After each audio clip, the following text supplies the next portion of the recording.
Right, my name is Roger Morris. I am Sales Director at Precise Mortgages, and I'm been great honour to be on Shawbrook's stand today. If we understand the history of specialist lending and we go back in time, it was secured loans that actually started this whole industry. So in the 1980s, it was David Johnson and it was a number of other pioneers that actually created some form of flexibility within the marketplace. So what Shawbrook are actually doing today is actually demonstrating and inputting education to possibly give you a little bit of understanding at niches in the marketplace, okay? So it's not just my presentation, there's a number today that will really give you some involved understanding. What specialist lending represents in the marketplace today is it really has diversified into such niche areas. Credit impaired or near prime. We'll have a closer look at that within this next 20 minutes. But new build itself is really changing. If you're into new build or you look at new build, lenders like Precise that have just expanded their new build criteria can now take the fallout of a new build application. So if you have a client that's maybe gone nationwide or Halifax and has failed, then Precise will now step in, allowing up to 5% builder's deposit to an effect 90% lending. So there's a lot of changes in that new build sector.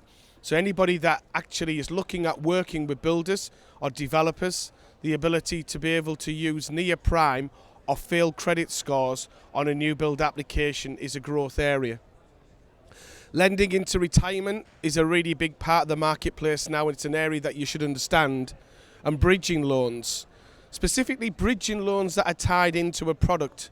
So if you look at things like HMOs, I've recently done a HMO with Shawbrook in Hartlepool, and if you don't really understand the dynamics of a HMO, whether it's a C4 or a sui generis, Emma Cox's talk later on today will help you understand the diversity and the direction that HMOs are going.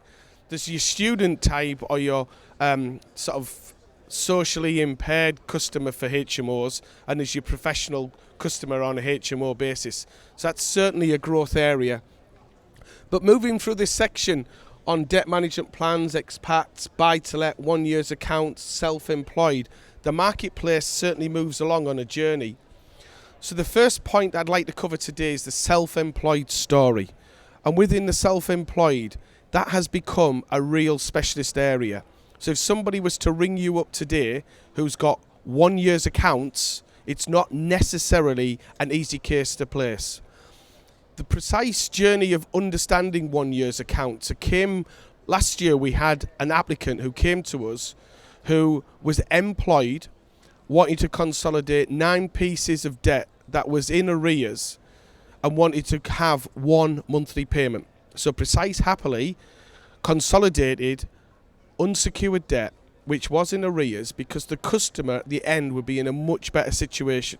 And the reason the advice was given is she'd recently become divorced and had to kind of restructure herself, now having only 1 income, okay? So the advice was given, logical conclusion was taken through. She went into work and she spoke to her employer. Now her employer had just been turned down by his bank because he wanted a capital raise for business investment, okay? Precise is very happy to support the self-employed by allowing capital raising for business purposes. So if you're working with accountants and you have got customers who want to be able to invest in their business, then think about the lenders that will support business use. The applicant then came to Precise for a remortgage, and we declined the applicant because they'd only got 1 year's accounts. Now the broker was annoyed that we would lend to his employee but not the employer. Now the intellectuals in lending across the board standard like to have 2 years accounts. So if you think of the industry as a whole, somebody who's self-employed would need to have 2 years accounts. Yet Principality defined the self-employed at 5% shares in a business, and the Newbury Building Society would define self-employed at 40% shares, okay? So what Precise kind of debated was we insisted on 2 years accounts for a self-employed application at 85%, but we would lend to an employee who worked for a company that was maybe only trading 6 months. So where the industry, and this is an industry as a whole, has a contradiction, if the industry states that 2 years accounts is needed, then we would not be able to take an employed application without knowing that they were employed by a company that had traded more than 2 years. So think about this. Next time you get a case turned down because they haven't got 2 years accounts, you've got to question the logic, because it would mean from now on every employed application would have to verify the trading time of the company they work for. Okay? So we now only want 1 year's accounts when dealing with the self-employed. We now have 4.7 million. Since we did this slide, the numbers have actually gone up. 4.7 million people in this country are now self-employed, 40-year high.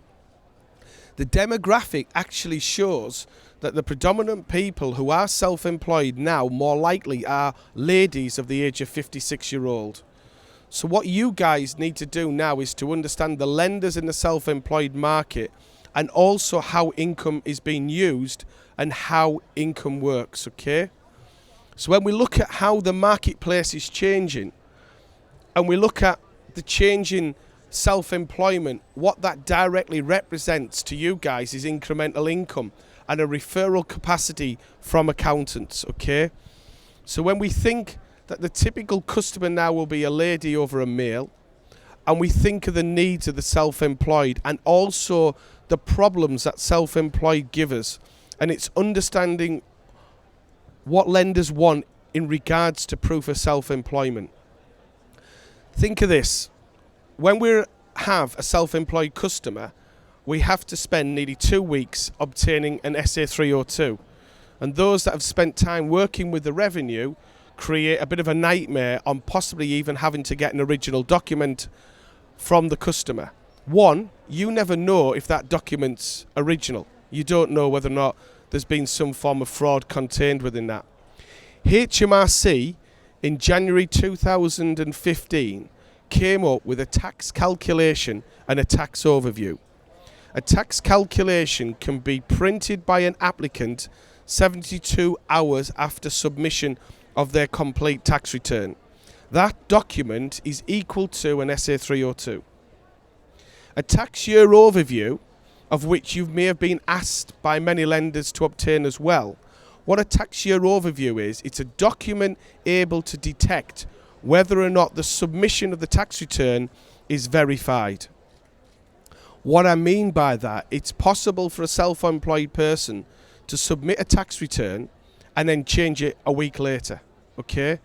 Verification of income can be complicated, but a tax year overview can be obtained at any time. It has very little information on it, but what it's able to do is to substantiate the quality of the verification of the tax document, which was the SA 302, or is now called a tax calculation. So with Precise, we will take these two documents. We'll either take an SA 302 or a tax calculation, but what we need with it is a tax year overview. I'd like to think that by the end of the year, all lenders will no longer require an SA 302. I think it's an outdated document, and anybody who's seen how easy it is to edit that PDF, it's a very fraudulently easy to use or change document. So it does protect you by actually using the more modern two documents, okay? You still obviously got to cross and verify that against bank statements. One of the other big areas with the self-employed that we've seen as a market opportunity. Think about this. If you are employed now, you are contracted into a works pension. The self-employed are outside this much needed requirement for long-term financial planning and provision. And therefore, we did some research on our buy-to-let, and 60% of our buy-to-let applications were from the self-employed, with the logical conclusion of the provision and ownership of buy-to-let was for their retirement plans. So when you're interacting with a self-employed customer, consider asking them, whether it be a remortgage or even a purchase, whether or not they have long-term provisions and how they would like to provide for that. And it appears from our research that buy-to-let seems to be one of the most favoured areas of investment, okay? So if you are doing any marketing, think of that as a secondary area. When it comes to understanding the self-employed, as we explained there, 60% of buy-to-lets work as a provision for the self-employed for long-term retirement. When we then look with a customer, we're after a 12-month track record, so 1 year's accounts, okay? So somebody could have been trading for 13 months, the accountant's pulled out the accounts and they can apply for a mortgage with us. We're not the only ones. Kensington will also do 1 year's accounts. When you look at net retained profits, which is the second biggest question I get asked, net retained profits is the part of their income that has never been taken out. It's been left on the balance sheet. It's either been used for stability and underpinning the business, or it's been used because they don't want to take the money out. If you're looking at net retained profits, you could go to Kensington on 1 year's accounts, but maybe for a more stable understanding of a business on 2 years, Precise, Halifax, you've got Coventry, you've got Woolwich, and you've got Virgin. So there's a number of lenders that will look at 1 year's accounts, 2 years accounts, and net retained profits. So it depends on the customer and the profile. What I would say to you is if you have a set of accounts, specifically limited company accounts, what the problems that you've got today is when you submit a set of company accounts to any high street lender, you may get an email back asking for an SA302. What that's actually telling you is the underwriter dealing with the case doesn't actually know how to read a set of accounts. All right? Guys who are older will realise that. Younger guys, it's really worth the tip. So it's worth going back and challenging why they want an SA302, because that does not show the detailed information unless you are using rental income from your buy-to-let portfolio. So a limited company director, where you want to use salary, dividends and maybe pension income, you might want to substantiate or increase the affordability by adding back in last year's tax return on the profit from a buy-to-let portfolio, okay? So you need to understand sometimes you need the cross-section of a tax return and a set of accounts, because a tax return will encompass the extra income that the application may have. But if an underwriter wants you to send in an SA302 and you're not substantiating extra income, challenge the underwriter politely, because I know we don't want a case they've been declined, why they are asking for an SA302, okay? It's certainly a good tip that I found. Now, what income will we take when it comes to a buy-to-let application? The income that predominantly we say, with a sole trader, it's pretty logical. It's just whatever that net figure is. Where the income is really hidden on an application is where we have an applicant who has salary, dividend, car allowance, private medical insurance, and the key factor, the one point that aggravates me today across the marketplace is quite a few lenders deduct pension contributions on self-employed and employed cases. I class this as madness. You voluntarily invest in your long-term retirement plans. It's not a legal requirement. You can opt out if you have moments of distress in your life. So why lenders take voluntary pension contributions as a reduction in income is madness. So Precise doesn't.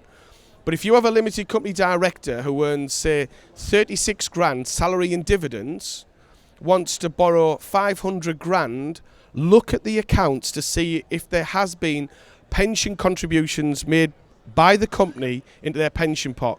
We had one 3 weeks ago of a guy based in Reading who had contributed that fiscal year 110 grand into the pension pot. It's a tax efficient way of taking money out. The best referral option is working with pension specialists. They want their customers to carry on contributing to their pension scheme. You can defer or use 3 years allowances, and it's certainly an area for common sense. So if you get a set of accounts and you want to know where the income is, either email it to me or to Precise, but the best person to tell you where their income is the accountant themselves. So get them to do a covering letter that states the income, because when that underwriter in head office, whatever lender you're using, has a covering letter from the accountant who's done the accounts, you're more likely to get less questions, okay? It's certainly a big area. And what we can say when dealing with that and dealing with your SA302 requirements, key point, Precise will take an SA302 or tax calculation, but we're very happy to take a tax calculation and a tax year overview, okay? Because we understand what HMRC are trying to do. It's trying to protect you guys and trying to make the process easier. It'll cut out 2 weeks worth of work. And if you're looking for a referral option, think about speaking to accountants about being able to explain to them that there is lenders out there that work off 1 year's accounts, will add back things in like pension and add back in the limited company directors' private earning from their portfolio, or they may have a second limited company that owns the portfolio. So we'll combine those incomes at 100%. Your other big growth area is near prime. Now, Precise on near prime at this moment in time lead the market in that specific area. So if you have residential applications where the client has had some form of near prime, you can access this up to 85%. You're able to do that for first time buyers and subsequent movers and on new build properties. We can go at the age of 75 if they're able to work, or 85 if that individual is non-contributor to the mortgage, so applicant number 2. There's no minimum trading period for the self-employed. We only need 1 year's accounts. So if the accountant can conclude the first year's accounts pretty quickly, maybe by working off management accounts and then submitting the final accounts, we can work as soon as that first year is completed. We can do family gifted deposit to any size. So the applicant, even though they've got near prime, doesn't have to have a deposit of their own right. And it allows us to be able to work with the self-employed in a number of ways. And we ignore unsecured payments, okay? So if we look at the main reason that we get business into Precise is high street fails. High street fails predominantly are created by 3 things. All clients with adverse come with selective amnesia, okay? They tell you at application stage they don't have anything wrong, and it's not until you've done a credit search or you got the credit file that you find the historical or current adverse, okay? But if you get applications which are failed because of high street fails, they will most likely pass with Precise without a problem. We are soft footprint on decision in principle, so you're not creating a negativity for yourself. But it will allow things like payday loans. Payday loans themselves are not an automatic decline. If we understand the reason the payday loan was to improve their credit score, hard to believe, but a lot of our applications are for that reason, we will take them, okay? So it's every case by case basis. But what I would say to you is Precise will ignore unsecured payments. If you've got a credit report with 1s, 2s and 3s on unsecured debt, that's fine. That will go straight through with us and it will be rated accordingly. CCJs and defaults more than 24 months ago we ignore, and we do not require our CCJs or defaults to be satisfied. How we actually work out pricing is on defaults and CCJs within the last 2 years. So over 2 years are ignored. It's those that have acquired them in the last 2 years. We want no CCJs or defaults recorded in the last 3 months. But between month 4, month 12, we will take a CCJ of £1,000 and 2 defaults £1,500, satisfied or not. In the second year, you can have a CCJ for £2,500 or 2 defaults for any numerical value, okay? So it's quite a lot of adverse there. And when you're reading the credit report, and guys, if you can confidently read the credit report, you can ping them over to me and I'll quite happily quickly take a look at it and explain which type of product will most likely be suitable for your customer. So finishing off on what Precise do, if you've got a customer which has got 1s and 0s, as long as the last 3 months are up to date, no CCJs or default are recorded in the last 3 months, then Precise will do it. So if you come across near prime, please do not put it in the bin. Give me, Jamie or Richard or any of the sales team a ring and we can let you know if that can work. And with proc fees at 0.6, applications accepted at dip stage, there's no then need to quantify any of the adverse. So it's what it is. So then prove income, prove residency, and then it's down to valuation offer. Okay? Thank you all for your time. Thank you.